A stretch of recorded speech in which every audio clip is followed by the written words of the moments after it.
What's up, everyone? Welcome to the 553 episode of the Pokemon Podcast. Great start. Perfect. Look, we recorded this shortly after the last episode because I'm out of town, so pretend that this is the same week. I'm your host, Steve. With me is Hannah. Hello. I am still right here. Nothing new. Sorry. For the audio listeners, Hannah is in Germany this week. I wish. Bobby also here. Yep, haven't moved. I'm in the This is same place all the time. This is why we where don't I do two live. podcasts at once. Everyone's so unenthusiastic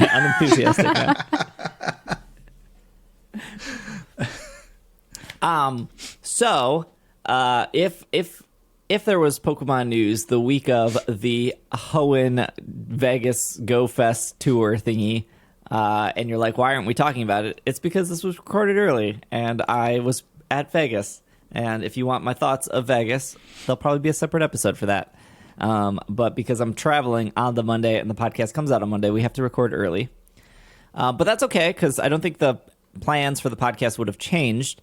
This episode is coming out on February 20th, and ideally, Pokemon Day, well, not ideally, like technically, Pokemon Day is the 27th, so 1 week after, and this is our last week to speculate what we think is going to happen. I'm sure 90% of that will be wrong, but there are always fun episodes to go of like what we want, what we don't want. How many times will people guess Pokemon Sleep is coming and then be disappointed? There's a lot that can happen.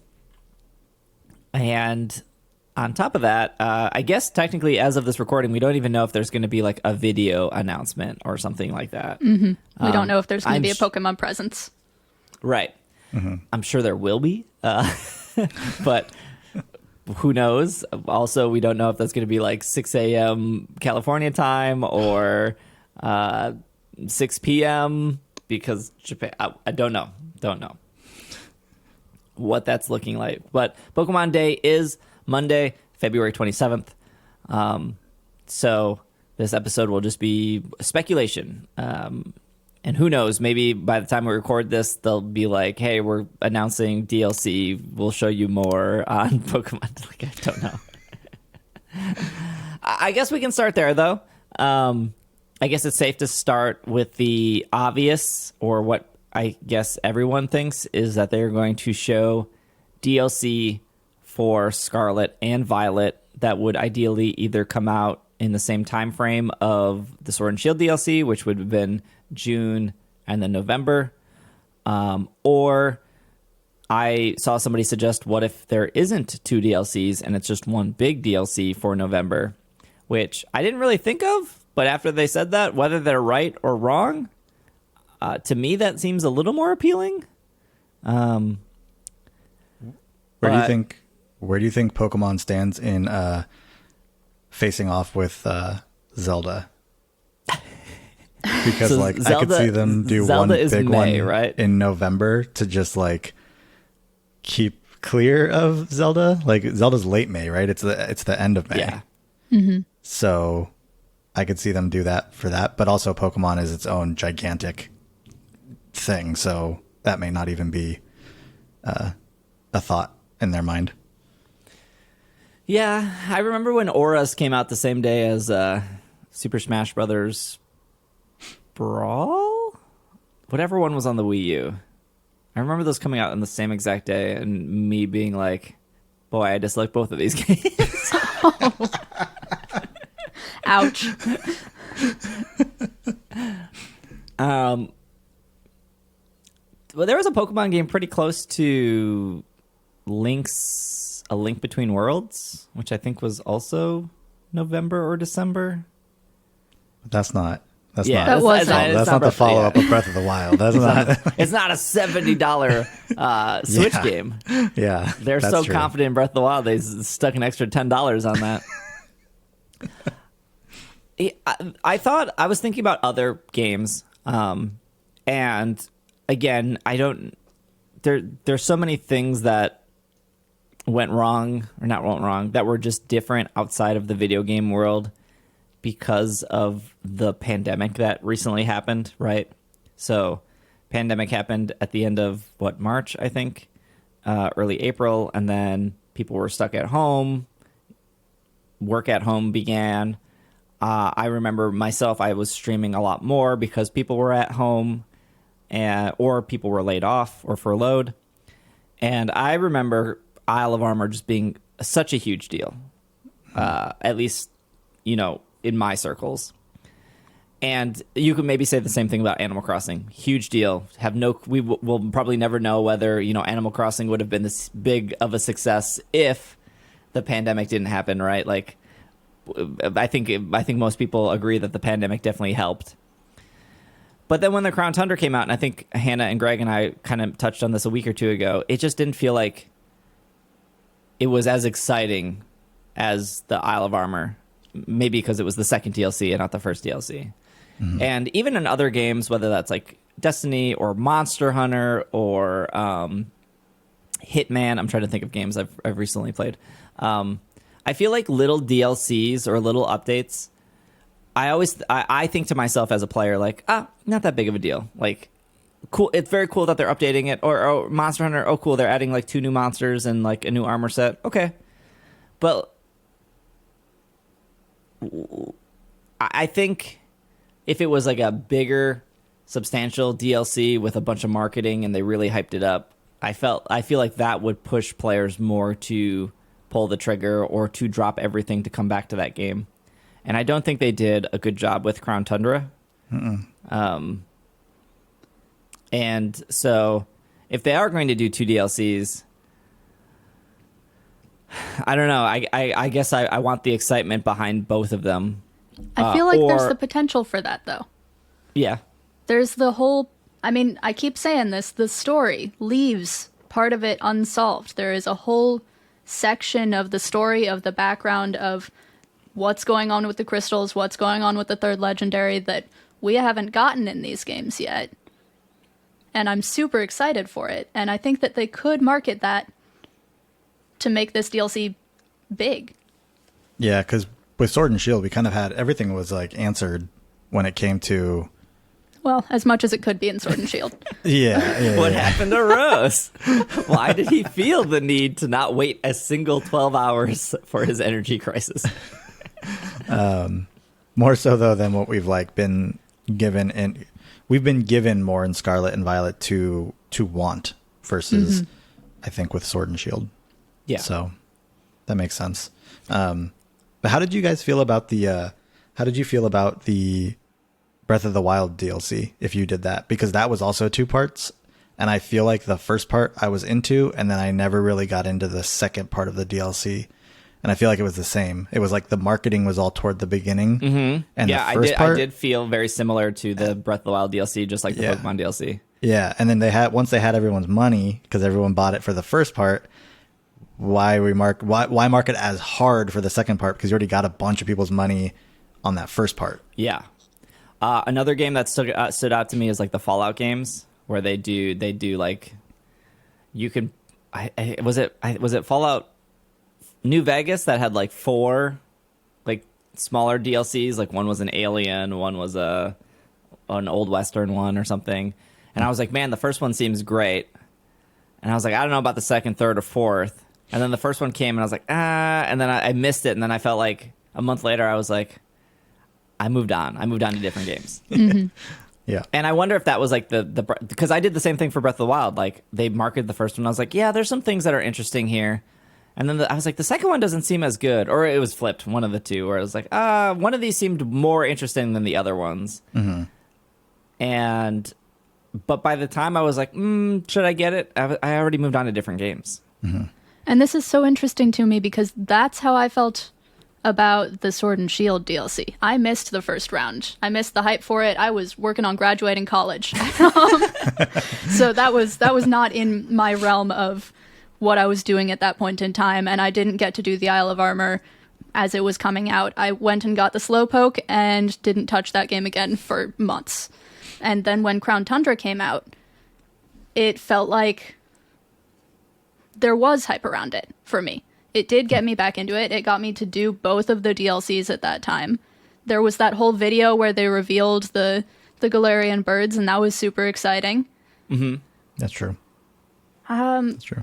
Yeah, I don't know. And the Dynamax adventures, I didn't end up doing a ton of them, but I was excited about them.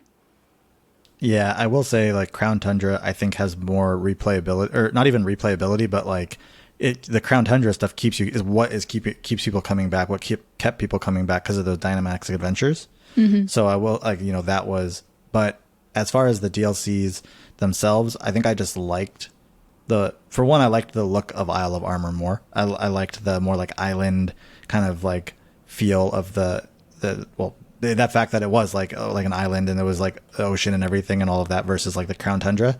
But I guess it is like the Crown Tundra that kept me playing longer because I was doing all the Dynamax adventures and everything. So yeah, I don't know. I still feel like one big DLC would be kind of cool to see in November versus like breaking it up in two.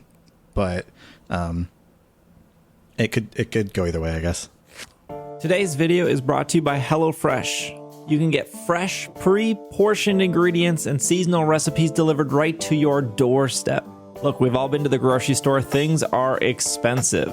Try to buy a 12-pack of soda, it's like $30. If you're looking for an easy way to eat well and save money, HelloFresh. You can cut back on expensive takeout and delivery.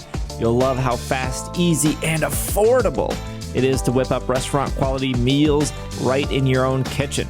You can be in comfort knowing that you will get top-quality ingredients with HelloFresh. To try HelloFresh, you can click the link below this video, or you can use the code that pops up during the video to get started today. Explore over 21 free meals plus free shipping when you try HelloFresh right now. Yeah, I don't think I would be upset if they did if they did like a June, November thing again. I don't think I obviously wouldn't be upset. I think I would like to see them do one big DLC. I would like to see what that feels like. I would like to see if not needing to put something out in June and like giving it more time to incubate and having a lot more of like, we added a bunch of stuff and like, instead of, I'm sure, I mean, like, deadlines are helpful, but I'm sure it was like, okay, well, we got to put all this stuff into Isle of Armor. We got to get this out the door. And then it's like, let's hurry up and get Crown Tundra done versus like, oh, we forgot this of Isle of Armor. We forgot this. Like, this didn't work out. Whereas if they had like more time to like, we're putting together this whole package and we're going to present this whole thing. I would like to see that. I don't know if that's better. But I would like to at least see them try. I have a feeling it would be rushed either way. Yeah. Mm-hmm. Yeah, I mean, like, right now, the thing I want the most is stability and frame rate and for the game to run well. So it like that, you know, whatever comes for Pokemon Day, they said there's going to be a February update, and I hope that February update makes the game run significantly better. Less crashes, all that stuff. Mm-hmm. Because if we're still in the state the game is now, it'll be a little hard for me to be excited because it's like I just want the game to run. You know, I just don't want to be stuck in a raid menu when I'm trying to do Greninja and was like, oh, we failed this Greninja because I literally was I can't do anything. Right.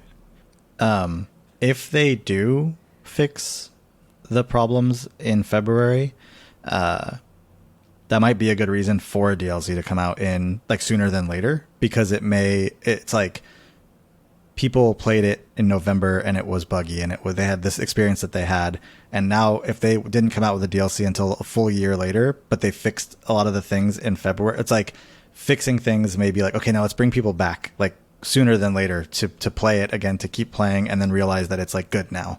Versus people who finished the game and it was all buggy may be like, oh, and then they fix all the things and people are like, well, I already like beat it. Like, I don't want, and I won't touch it till November when the DLC comes out. This may be a chance to be like, no, come back in June. You'll see it's actually better. Like, we promise it's better. And then, that could lead into like a 2-part.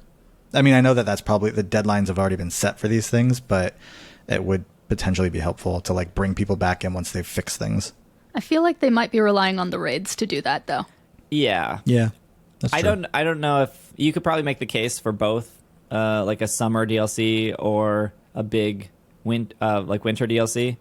But I think the difference between Sword and Shield and this game is that they do have these raid events that feel pretty like you should come back. Like, you should come back for Greninja. You should come back for Cinderace. You should come back for whatever is the 4th raid and the 5th raid. And so, while obviously DLC is more than just raiding,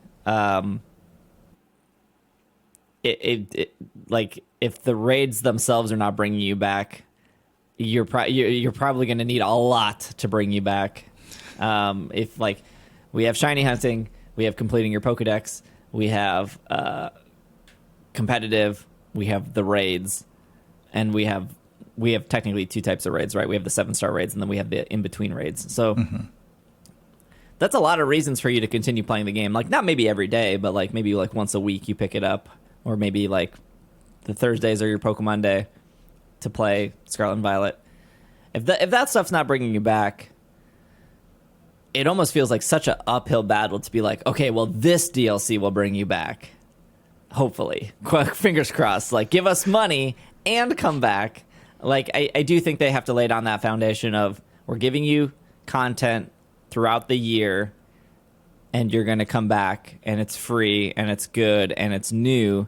And I do think they're doing a good job of that, but I mean, with the big asterisks of, sometimes you get stuck in raid minis. Sometimes you just fall through the floor. Sometimes you're just standing there and you go to the bathroom and you come back after 5 minutes and you pick up your controller and then your game just randomly crashes and you're like, I wasn't even doing anything. I was just standing here.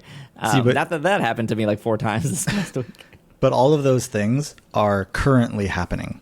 So you're doing the raids and it's buggy. You're doing the competitive. Well, I don't know how the competitive's going. You're doing the shiny hunting and it's buggy. You're doing the story and it's buggy. So if they just fix the problems, they've already dealt with a giant amount of people who have already gone through these things like raids and things like that. So are people going to come back to the raids now that they're not buggy? I don't know. I'm sure there's a raid that would bring people back. I am sure there's an exciting big 7-star raid that they might announce on Pokemon Day that will bring people back. Well, then they got to lean it all into one weekend and hoping that raid does not break it. Like, because two separate weekends. 2 separate weekends versus putting out a DLC in the summer where it's like, this is a DLC. And now I guess if it's a paid DLC, you might want to have some stuff in there beforehand that would get people to want to pay more money for this. So I guess there is that factor as well. But I think what you do, I'm not a $1 billion business like the Pokemon Company, but I think you don't have to market that you fixed the game if you just fix it and then you give something that's good enough for people to come back. And I think as much as people dislike Charizard sells copies. People love Charizard. It's undoubtedly incredibly popular, right? So you open up Scarlet and Violet with a Charizard raid, and I am sure there were people on the fence or people that heard the game was bad, but they absolutely love Charizard. They wanted to do a super strong Charizard raid. They wanted to get a Charizard with a unique mark because it felt like an event. So I'm sure Charizard helped to sell copies. And Greninja being as popular as Greninja is, again, I'm sure Greninja helped move copies. I would not be surprised what Hannah said, if there is a special Pokemon that they save for Pokemon Day that will, without a doubt, bring people back, whether they remember the game being buggy or not, and they update the game before Pokemon Day, or the day of Pokemon Day, and they're like, this raid is coming, it's free, you can only catch one. But like, think of a Pokemon that hasn't even been around, like Mewtwo. Could easily, people love, like, Mewtwo is by far one of the most popular legends, like, or Rayquaza, like those two, just like looking at Pokemon Go data, people lose their minds when those Pokemon show up. Like, well, makes sense. Mewtwo is the best legendary there is, so no arguments there. So like, it could be like, hey, and they figured it out, right? Like, you can only catch one. You can't, like, we had Mewtwo in Sword and Shield. It was a very memorable event. People loved doing Mewtwo. You couldn't catch it. People would be upset that you couldn't catch it, but they were excited to do it. Like, even in that situation, you can't even catch it, but people are like, like, it was a cool event. And then when Isle of Armor launched, they did Zeraora. And they were like, you can do the Zeraora. If enough trainers do Zeraora, we'll give you a Zeraora for free through your Pokemon Home account. That was a whole mess. At that. Was it the shiny? Yeah, it was the shiny one you would get. Yeah. That was a mess because like people didn't have Pokemon Home, or like people were like, I don't have a phone that could support Pokemon Home, so I can't get the Zeraora. And it's like it was the thought process and the event was cool, but there were limitations to that. So I could see them doing like a Mewtwo or a Rayquaza because those are two incredibly popular Pokemon that they could celebrate for Pokemon Day. You go in, you catch one. If you want to grind it out for rewards like Greninja, Cinderace, Charizard, you can do that. It'll bring people back to the game whether they remember it's buggy or not. Or they could even go like, what's like a mythical we haven't had in forever? Like, not Magearna, Diancie. We haven't had a Diancie distribution since 2016, if I remember correctly.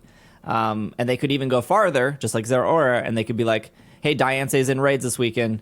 It's also shiny. Like, this is your one chance to get shiny Diancie. We've never released it before. Victini is another one. They have never released shiny Victini. Victini's in raids this weekend, or these 2 weekends. You can only catch one. You can catch a shiny one. Like, that not only would bring people who have bought the game back, even if that game had like oh gosh, what a buggy bad experience. Still bring them back because like I want a shiny Victini, right? Or I want a shiny Mewtwo, or I want a Rayquaza. But I think alone that just sells copies, right? Like, oh, shiny Victini is my favorite. This is the first way to get it legal. I guess I'm buying Scarlet and Violet this weekend because I want shiny Victini. Yeah, I will say I agree with all of that. The two things that I do wonder is they've never released shiny Victini before.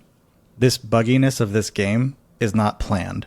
Is the Pokemon Company willing to, for something that they haven't released for whatever reason, have not released for, as much time as it's been, is this a big enough problem to need to do something that's big? Like they clearly haven't released it for some reason in all these years.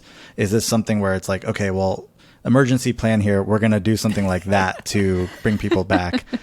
But also, second, I think that something will get said, maybe not like huge marketing, but because Niantic, because Niantic's when we're talking about buggy stuff. things, it's usually Niantic, so that's just the default. Niantic increased their frame rate in Pokemon Go. If anything, Niantic has gotten frame rate down. They did. No, but Nintendo did actually say something about knowing how people Multiple are feeling times. and so I think they do have to close that loop in some way by telling people, even if it's enough that people could just see it when they play again. I do think Nintendo will have to kind of close that loop with people to be like, hey, we did listen, and here, and it may just be part of the update, right? Like when they did it before, it was a part of an update that was coming out and they said, hey, we're listening, we're hearing you, like this is what we're they didn't really say what we're planning to do, but they did say that they that they heard people. I guess did they even say they were fixing it? They just said they heard people. But I think they will close that loop in some way as well. I just don't know if they close that loop in a presentation. Because maybe not. Maybe it's just part of like when they announce the updates coming, they also have a note in there like they did with when they first said, we hear you. It could be something small like that, but I do think we'll be told these things are fixed, if not only in like the notes of like what's coming up, but like in some way they're going to let us know that these things have been worked on. I am pretty confident in that. I don't know. They might fix them to a point that's not satisfactory for everyone, so they never want to say that it's completely fixed. They may need to say it to try to psychologically make people think that it's more fixed than it is, too, at the same time. I mean, that's marketing to some extent. I mean, Scarlet and Violet has sold incredibly well. It is the 4th best-selling Pokemon game of all time. It is on track. I think it's 6 million copies short of passing Sword and Shield, which is the 2nd best-selling Pokemon game of all time. And Sword and Shield has been out for 3 years and has had DLC. Scarlet and Violet has been out for 3 months, and it's very impressive. Yeah.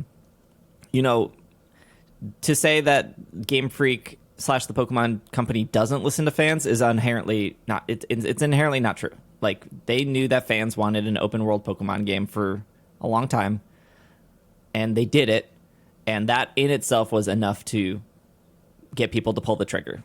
Was that the only reason why this game has sold well? No, they did a bunch of marketing. I think the Pokemon designs were strong. I think the theming behind it was strong. You know, what they marketed a game that people wanted, and for some people, the graphics, the frame rate, the story, first, it didn't click with a lot of people, right? Same for Sword and Shield. You know, some people absolutely adore Sword and Shield. Some people hate Sword and Shield, right? Like, no Pokemon game is going to be able to appeal to everyone. I don't think. While I do think we're going to get 7-star raids for like Rillaboom and Inteleon and Hisuian Typhlosion or whatever other starters they seem to do, I do think we're going to get raids for legendary Pokemon, because you can only catch one, and they figured that out. But I just don't think them coming out on Pokemon Day being like, and our next 7-star Pokemon is Chestnut. Like, to the 7 people out there that love Chestnut, they are going to be over the moon. But Chestnut just does not hold a candle to Greninja or to Charizard. Like, it is just not as exciting as the other starters. I'm sorry. Like, I'm not trying to be mean. It's just like, it's not one of the mass marketable Pokemon. We just know what Pokemon are popular and what are not. And Yeah. Chestnut is not. Gengar might be the only other option up there with Mewtwo at this point. Mewtwo, Rayquaza, Gengar. Or any mythical, I think, fits. Any shiny legendary or shiny mythical fits. I'm not convinced the shiny mythicals are going to come out anywhere other than Go. I only think shiny mythical because of Zeraora. Yeah. Fair. Zeraora was kind of different, though. It was still new. It still hadn't been released fully. People hadn't really... There were still a lot of people that had no idea it existed. But Zeraora wasn't that new. It came out in Gen 7. Yep, doesn't matter. Sure It did. came out in like 2017 or 18 or something. They could maybe put Volcanion in raids, and people would be like, oh, is this a new Pokemon? Nope, they just never marketed this thing ever. Yep. Hey, Volcanion's got a great shiny. I will tell you that. So. There you go. Shiny Volcanion. Perfect. But who knows? Like, maybe, you know, again, we're recording this early, but maybe like 5 hours after recording this, they'll be like, the next 7-star raid is Delphox. Like, as we're recording this, I don't think that takes away, though, like, whether or not there's a 7-star raid coming. I still think that they have this entire life cycle of the game to potentially put legendaries or other special Pokemon into 7-star raids where you can only catch one of them. They can make it a weekend. If you miss that weekend, it'll come back in 2 weeks for one more opportunity.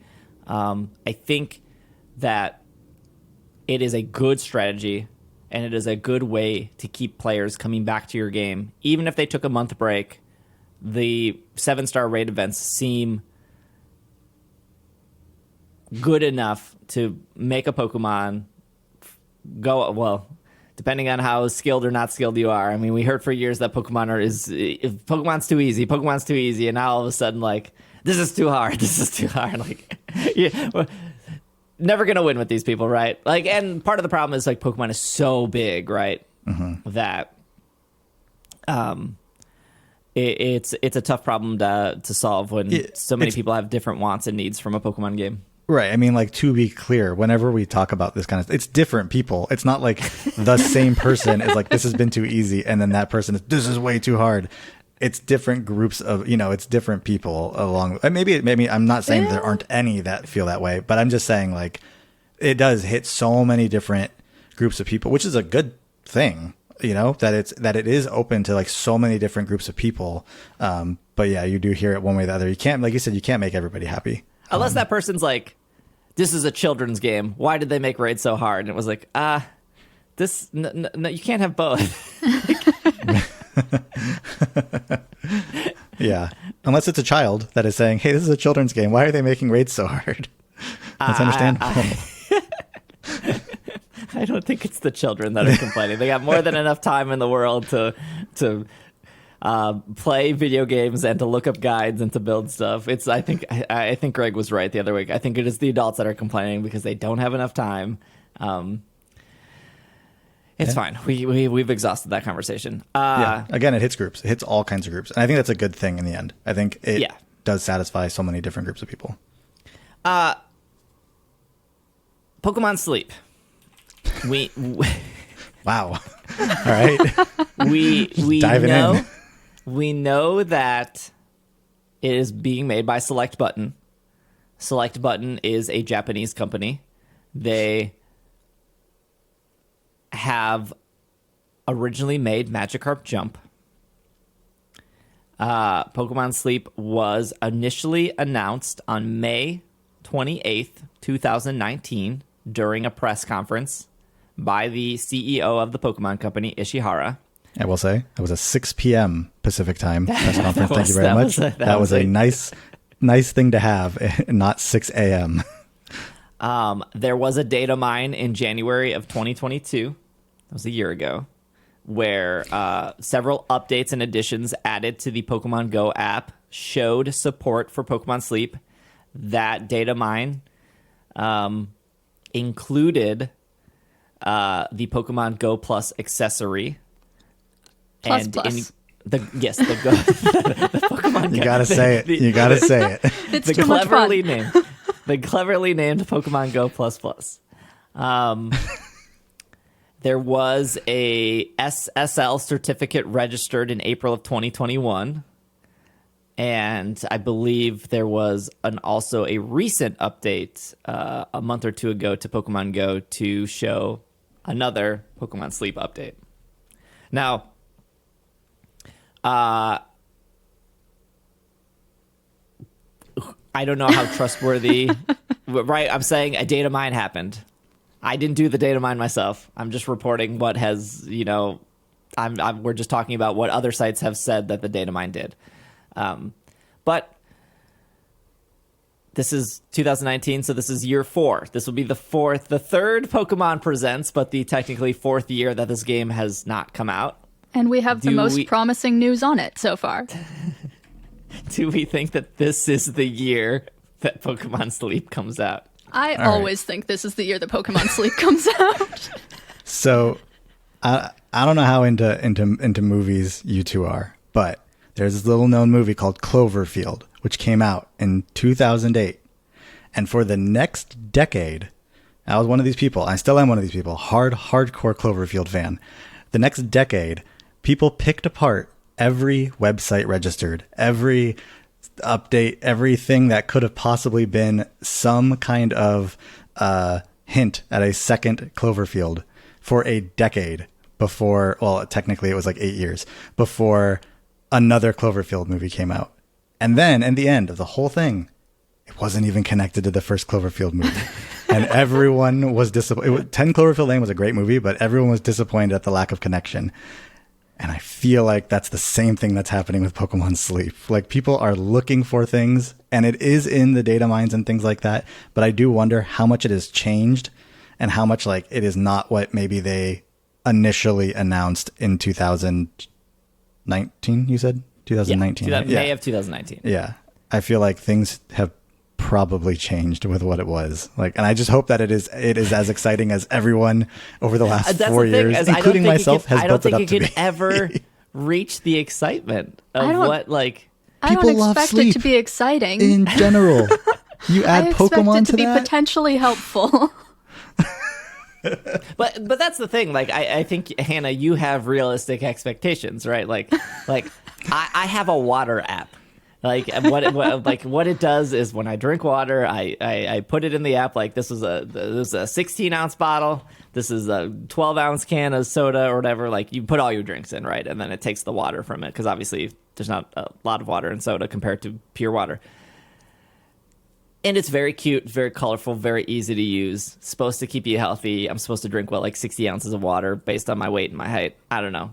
I don't know the science, right? I just trust that the app knows more than I do. Same with Pokemon Sleep. I don't expect it to do anything super exciting. I expect to get some rewards. I expect to put something under my pillow. I expect maybe, something will happen in Pokemon Go that, I'll unlock something, and I unlock like little achievements in this app, and it's fun. But as fun as tracking your water can be, right? Like, Yeah, no, I've used 3 or 4 different sleep apps over the years, so I know that sleep apps are not particularly exciting, but they can potentially be helpful, and I might have a little bit of excitement with the Pokemon Go connection. I think it would be really cool, just after having said it that week we talked about the patent and everything, I think it would be really cool if Pokemon Sleep was the way you bred Pokemon from Pokemon Go. I don't know that that's going to be the thing. It's most likely not, but I think that would be really cool. So there's a little bit of excitement. You just said that. Yeah, I was going to say, you just said that Hannah was managing her expectations, and it's like, okay, all I'll right, take that back. this is what's going to happen. I am. It's just like it's like the kind of the same energy for Pokemon Bank, where Pokemon Bank got delayed, and it was around the time of X and Y, so the people used the AZ Floette. It's been 3,000 years, and people were just so mad, and they were like, "I want Pokemon Bank," and it almost felt like they overhyped their own expectations, because I was like, my thought process was, well, I'm going to move my Pokemon there, and then they're not going to do like they're just going to live there. Right? Like, I don't, what do I expect from this product? It's just like, it would be like me being excited for like a new Dropbox update. Like, I'm just putting audio files and pictures in my Dropbox. Or like an actual bank. Like, you know? Like, oh man, she's got a new feature.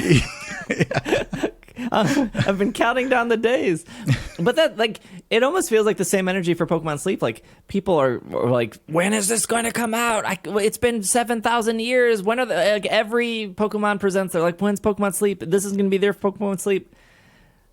But it's just a sleeping app. It's like that, not that, like, like, I don't expect it to do anything but actually track your sleep. And it probably will do that very mediocrely. I don't know. Probably. It's still it does exciting. also Yeah, it gives I'm me so excited about it too. do you guys remember when like Nintendo showed off at E3? Gosh, this was like a decade ago. The Nintendo Vitality sensor, the thing that you put on your finger and that you plugged into like your Nintendo Wii, and it was supposed to like measure whatever they measure on your finger. I don't Blood know. oxygen?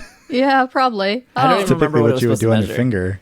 And some people were like, "Oh my gosh, this is so cool! Like Nintendo's really getting into the health game." And then some people were like, "This is absolutely worthless! Like this is not a video game." And then it just never came out. It was just never a thing. And I don't even remember if they said they officially canceled it.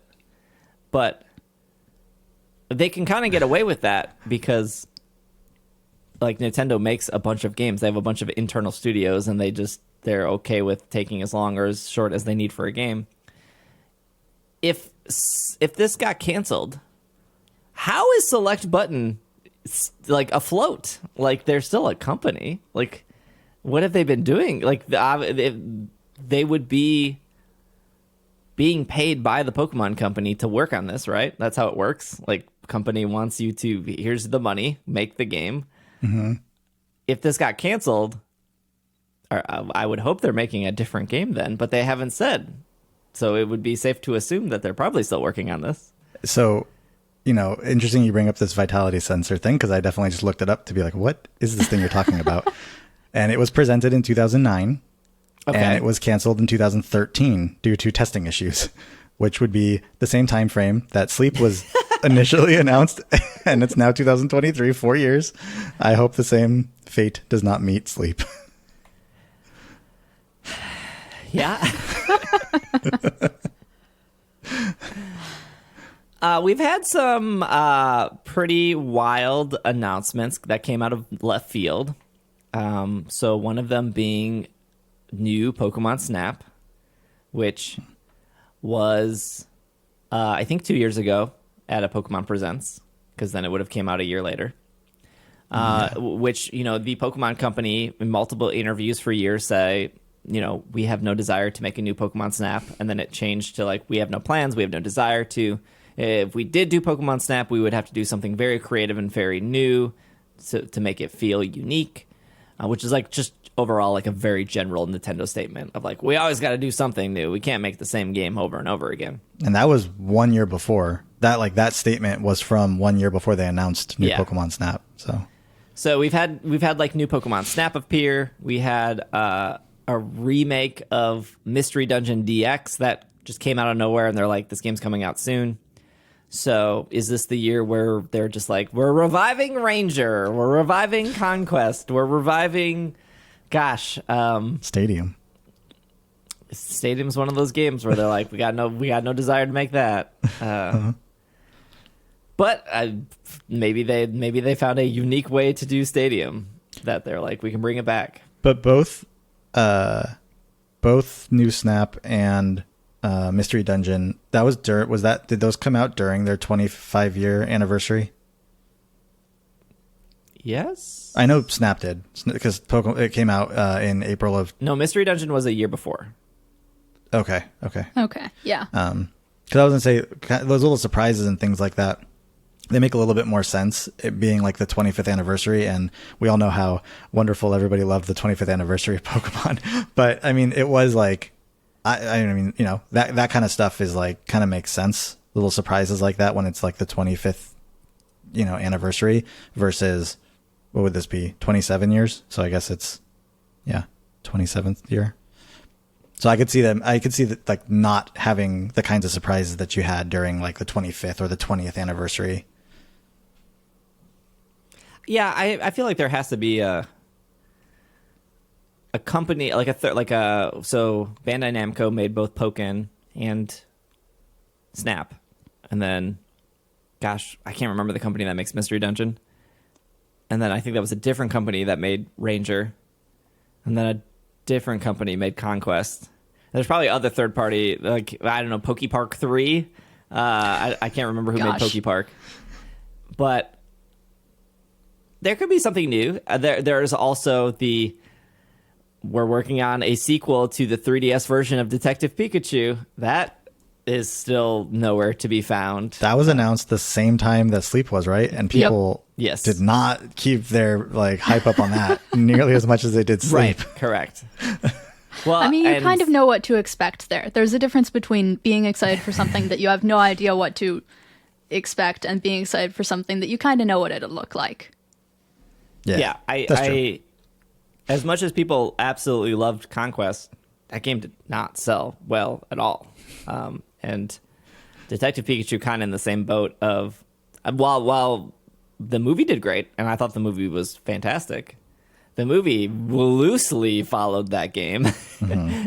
And the game was very cute and very charming, but very understandable why people didn't pick it up. It wasn't like the world's... A slight spoiler for the end of the Detective Pikachu game. They don't have an ending to that game. It doesn't actually end. Like you get to a point where like, okay, I think I have solved the entire mystery. Give me the reveal to see if I was right. And they were like, we could give you the reveal, but what if we told you we need you to do something else?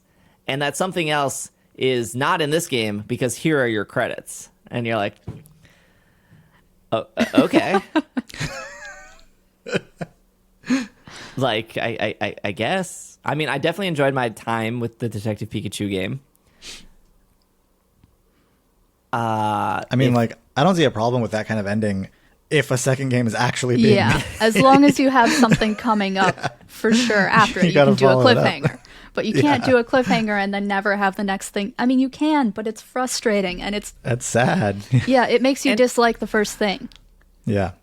And I think they're in such a weird spot with Detective Pikachu because, like, is the supposedly the Switch version going to recap what happened in the first game, or is it going to be most of the first game streamlined into like giving us an ending? Is it an actual sequel where you pick up? Because if the first game didn't sell well and you need to play the first game, like, that's going to sell even less? Or are people going to look at that and be like, oh, I love the movie, let me buy the game, and then realize, oh, these are not, like, it just feels like there's a huge marketing issue with trying to put out a Detective Pikachu game that isn't like, how do we market this to sell as many copies that isn't like, well, not a lot of people played the first one. We left it with a cliffhanger. A lot of people saw the movie, but that was different. And the first one was on a completely different console. Yeah. They could base the second one off of, they could mix the movie and the game together a little bit. And then like kind of make it more off the movie potentially or something like that, to where a lot more people saw the movie than played the game, right? So if you're going to sell something that's a sequel, like what are you going to base that off of? The thing that no one played, or the thing that everyone saw? Like, but do you base it off the movie that was like 4 years ago now? Well, I don't know. I don't know what their plan is here. I feel like that ship has sailed. Yeah. It's just, to be fair, I mean, COVID probably threw a wrench in a lot of stuff for a lot of companies. I could see them talking about the anime and being like, okay, we signed a deal with Netflix. The brand new anime is going to start in, when do anime start? September normally, I guess, because technically you line that up with a school year. No idea. No clue. There hasn't been a Pokemon movie since the Zarude movie. And there's always normally been a Zarude movie there's been a Zarude movie for 26 years. It's been in front of our eyes the entire time. There hasn't been. Boy, the twist in that Zarude movie really gets you. It all comes back to Zarude from the beginning. There has normally been a Pokemon movie every year, and then obviously COVID messed up the Zarude movie. The Zarude movie eventually came out. There has not been a movie since. I think it's very plausible for them to announce a movie. I think it's also very plausible for that movie to include Ash. I'm not so sure. I feel like once they're done with Ash, they're done with Ash. I could be wrong. But we just don't know yet. Yeah. Yeah, but people I know that like they're moving on, but it wouldn't make a whole lot of sense for the kids who are watching the current anime to go and see a movie with a character they don't know. It worked for Detective Pikachu. Yeah. True. No argument there. Case closed. But I mean, take a look at the one that came out in 2017. Was it, I Choose You. So it was like kind of rehashing. Well, but that was different, right? So if you're watching the anime at that time, that was Sun and Moon, and then you've got all these characters that were in that movie that weren't part of the anime, and no, there's always side characters, but when the main character is the thing tying it together. Yeah. Here's what they do. Technically, I Choose You, is the beginning of Pokemon, right? Mm-hmm. They remade the Mewtwo movie in that weird clay CG weird. Oh yeah, that's right. The Power of Us is a play on the Power of One. So now the next one is going to be an Entei movie, but instead of Entei falling in love with Ash's mom, he falls in love with Mr. Mime, and then they retell that story. Wait, doesn't that Entei movie? Isn't it something? What's the name of it? Something about Spell unknown, of the right? Unknown. And it takes place in Hisui. Perfect. It's perfect. We've got it. I don't think the Entei actually loved Ash's mom. I think the little girl just thought that was her mother, right? Like the Entei was the dad. Yeah. And then Ash's mom was her mom. But the Entei wasn't even a real Entei. It was created by the unknown. Mm-hmm. But Mr. Mime's love, that's definitely real. But Mrs. Mime, the case closed. I would assume there would be a Pokemon Go update. I would assume, I think that's probably safe, that like something like, what did they do? Well, when they announced Sleep 4 years ago, they also were like, there's a bunch of Snorlax spawning in Pokemon Go. That was great. By the way. So I think there will probably be something. It would be foolish of them or kind of silly if they don't bring up Pokemon Go. It's obviously a very big part of the Pokemon franchise. So they bring up Pokemon Go. Something happens in Pokemon Go, or some event is coming that they talk about. I think all the rumors are pointing towards Zacian being a free Pokemon in Pokemon Unite for that weekend. So I think that's maybe safe to say. Finally Sword and Shield's going to get the complete national dex. I'm sure they're going to announce that. No, I'm just kidding. That was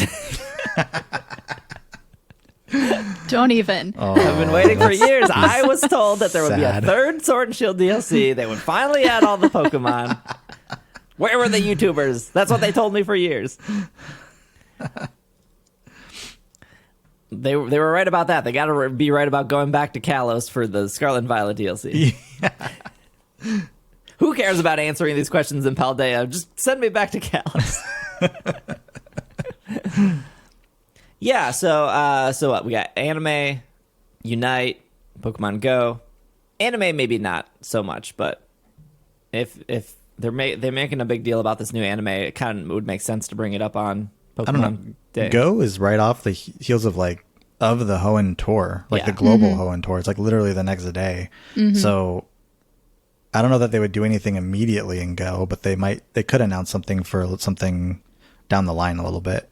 Well, we don't have right now we're in the Valentine's Day event, and then after the Valentine's Day event is the Rayquaza, whatever, the Hoenn lead up event. The Starters and Rayquaza event. Primal, whatever, right? Yeah. So we have nothing after that for that week. And if Go events normally start on Tuesdays and then they go till Sunday, That's true. I would assume, I don't know, knowing the Pokemon company, it'll be the like first big Go non-community day event that we have coming up is going to be on March 5th. Right. Okay. So that's just the next weekend, right? That's the weekend after. So classic Pokemon company, they'll be like, revisit Kanto. You'll find Charmander, Bulbasaur, and Squirtle in the wild. If you're lucky, trainers, we're putting you two back into raids. They could finally move the birds from the incense into raids, and have like a raid day for that. And put something else in the incense, hopefully. And put something else in the incense, I finally got Articuno. Congratulations. I had Thank a Zapdos shake twice and run away. My history with the 15-minute incense is I go, okay, nothing is going to distract me. I turn it on. I get distracted. All of a sudden, 15 minutes are up, and it's like, you've caught 2 Pokemon. Great. Perfect. I forgot I turned this on. It was useless. Dang. Well, I wish there was a feature in Pokemon Go to be like, the incense is on. Don't despawn all Team Rocket. Despawn the ability to send me raid invites. Focus mode. Focus mode Pokemon Go. Give me a focus mode, because I clearly have no self-control to do the 15-minute incense without being distracted. Yeah. That's just, I don't know. That's my fault. Niantic, fix it. Fix my problem. I've got the double incense time right now. So it's 30 minutes right now because I did that branch of the Valentine's Day thing. I did XP. And the Articuno I caught was in minute 20 or 21. So it's like, had I not doubled the incense time. And you're not the only person in our Slack who's gotten one on this event because of that double incense. Yes, it was like the same day, actually. Nice. That we caught hers. So, yeah. Any other predictions we have? There's going to be a plushie on a shelf that makes somebody think some remake is coming. Yes, Zorua on a shelf, and people are going to be like, Gen 5 remake coming soon. We didn't talk about this last week because I didn't think it was really that newsworthy. But they added Pokemon trading card game to the Virtual Console, the Game Boy Virtual Console that's coming to Switch. Look, it was also on the 3DS. It didn't it existed for 23 years or whatever. It's a fine game. Nothing wrong with it. I don't think anyone's signing up for the Game Boy player to play specifically that game. Maybe somebody is. Maybe one person is. Do we think they're going to add any of the older Pokemon games because of Pokemon Day to Virtual Console? Is that what they're even calling it? Is it even called Virtual Console? Game Boy player? I don't even know. I don't know either. There aren't Pokemon games there right now, so I haven't. Or whatever. Yeah, I don't. There's stuff on there I haven't. I think that eventually Ruby and Sapphire will probably come there, and hopefully Emerald too, but I don't know if it's going to be now. I could see them saying later this summer it will come. I don't know if I could see them doing a shadow drop of like, after today's presentation, gold and silver are in the eShop.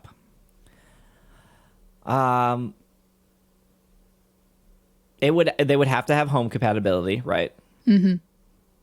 I mean, I remember on this podcast arguing with, gosh, I don't even remember who was on that episode, but it was, whether or not red, blue, and yellow would have bank compatibility.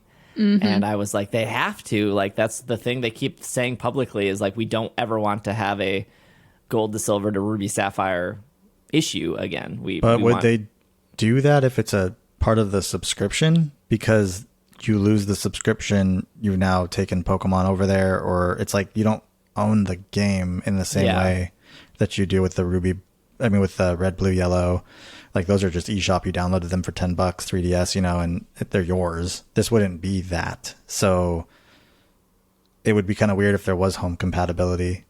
Although I don't know if I don't think they could put them out without home compatibility. Well, then that makes me wonder, like, is it more? I don't think it's more than that, but it's a subscription. So how do you, or maybe they don't care. Like, you move them into home and then you stop paying and it's like, okay, well, you get to keep those Pokemon are yours. Like, I don't know if, I don't know. Yeah. There has not been a single old game that they've put on that service that I was like, I would love to play this. There's just like, I know people have a lot of nostalgia, but like, I played so much GoldenEye as a kid. I don't need to go back. I watched somebody play GoldenEye recently on Twitch. They were like, let's check out GoldenEye. And they went through that first level. And I was like, I remember this perfectly. I have no desire to play this again. Now, I'm obviously some people probably do. But like, I do not want to give Nintendo another, $25 a year to upgrade for Nintendo 64 games or Game Boy Advance games to play like Metroid Fusion. I played it. I played it from start to finish. I like don't need to play it again. Well, to counter that, I'm the person who I saw Echo the Dolphin was on the expansion version and was like, I got to do this. And I'm on a family playing with some people. So I was like, I hit up the people. I'm like, we're getting the expanded version of the online stuff because I got to play Echo the Dolphin. And they were all like, yeah, that's fine. Like, let's do it. And then I played it a total of one time and it was great.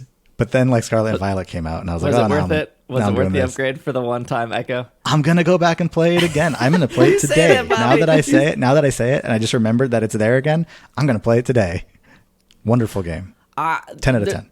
There's no denying that Pokemon games would push people towards that service.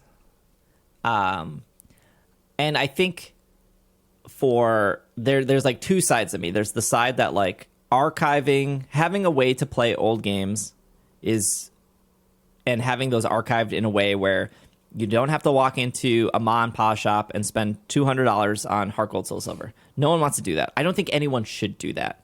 Mm-hmm. I think that those games should be available on a store that you can purchase for $40, or I think $40 is too much, but they did beat at $40. But I don't think anyone should be walking in being like, yep, $200 for this software. That could easily be on an eShop or something.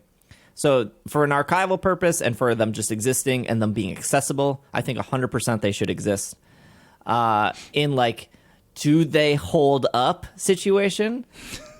If you are one of those people that are complaining that Herba Mystica drops are too hard to find or too rare, first off, they're 11% in any 5-star raid. They're 13% in a 6-star raid. If that is too low of a percentage, there is nothing about Ruby and Sapphire that you're going to enjoy, because that game will exhaust every amount of second from you to give you nothing in return. The older Pokemon games are so like stingy in like your time versus your reward investment. Like, they're just on top of just being broken. Like, should Ruby and Sapphire be there? Yes. Should you give Nintendo an extra $25 a month to play them? No. If eventually when they add Emerald, should you play that instead? Yes. Like like, it's even like the same extent of like Diamond and Pearl are by far some of the worst video games ever because Platinum exists. Like there's just like no reason to ever choose those two games over Platinum. Like you get a better story, the HP bars move faster, there's less glitches, they've added more Pokemon, more like content. It's just so many quality of life updates. Like a thing that I think people don't even remember at all about Ruby and Sapphire is, one, it has a very limited Pokedex. That is because we went from 0 compatibility. They cut off everything, all 6 games prior. Red, blue, yellow, gold, silver, crystal. All of those were cut. So if you wanted a complete Pokedex in Ruby and Sapphire, you needed Colosseum, you needed Gale of Darkness, you needed Fire Red and Leaf Green. I want to remind people, because I know there are people being like, I love Ruby and Sapphire. If maybe you didn't play it, maybe you don't remember it. Let me remind people, there is no Ditto in Ruby and Sapphire at all. Not in the wild, not anywhere. Now, I know there's no Masuda method in Ruby and Sapphire, but if you want to breed, there's no Ditto at all. You would have had to either purchase Emerald or Ruby or Fire Red and Leaf Green to move Ditto over into that game.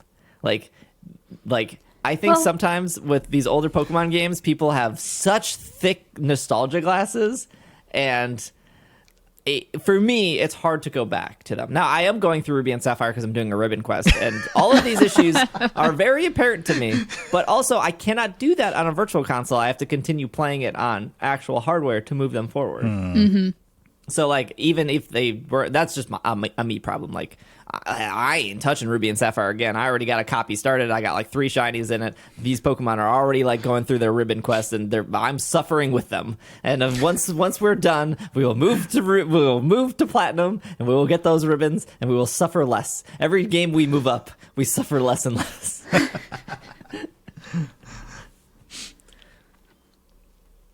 I don't even know what to say to that. I will say, like, I'm the person with the nostalgia glasses, right? Like, I bought like Silver and Crystal actually when they were on the virtual console in the 3DS, you know, and I was like, oh man, Silver, it's been so long, can't wait to play it again. And I got like 15 minutes into that, and I was like, oh yeah, like this isn't as good. Like this, I mean, it's just, you know, it's like I loved it when I was 11, 12, 13 years old, and now like Sun and Moon is out, and I love this, right? And it's different. Yeah. But, you know, I'm that person. I'm that person that goes back and again, Echo the Dolphin, 10 out of 10 game, right? Like I'm playing it today. I told you. I can see an argument. Seal of approval.